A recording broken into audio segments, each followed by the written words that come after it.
The book of 2 Samuel. Check in the first video of the three main characters, Saul and David. First introduces Samuel and the king of Saul and the rise of King David. How David became Israel's king, the season of success and blessing, and a huge moral failure and sad consequence. And the book ends, a well-crafted conclusion, reflect back the good, the bad, the evil of David's life, or hope of future king to come to his line. 2 Samuel picks up as after Saul's death. And David surprises everyone. Long poem. The death of the very man, how mighty has fallen, and how we had murdered. David's humanity and his passion as a man that grieves even of his own enemies.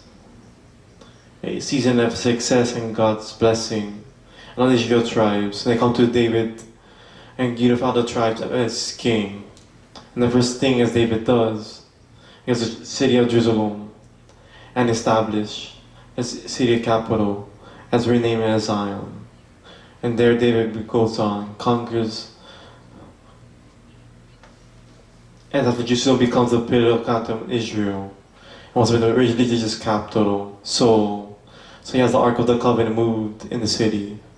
And in 2 Samuel, he tells God, now Israel has a permanent home. Now God's presence should have a permanent home and house too. So let's build a temple for our God, his house. And God said to David, no, thank you for that, but I will build you a house, a dynasty. 2 Samuel is a key chapter, understanding the story of the Bible. Because God here makes a promise to David, from his royal line, become a future king, who will build God's temple here on earth, an eternal kingdom. And this messianical promise of Messiah and is developed in the book of Psalms and the book of prophets. And this king promised to Abraham, and the future Messianic king, and has bring this blessing to all the nations. And right here, in the midst of divine blessings, and things go horribly wrong, it's a fatal mistake. Well, not fatal for him, so fatal for Uriah. So on this rooftop, you see Uriah's wife, cheated, David sees her beating, sleeps with her and gets her pregnant.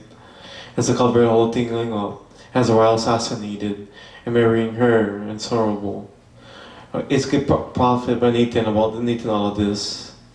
He really owns what it's done, and it's broken, repents, asks God to forgive him, but God has forgiven him.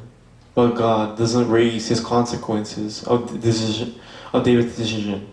This horrible choice. David's family and his kingdom all falls apart. It's make this system as a tragic story, as David's tragic ways. Abon sexually abuses his sister Tara, and then Absalom finds out all about this, and it says Absalom assassinated. And Absalom's secret plans. It's out David and whole-scale rebellion.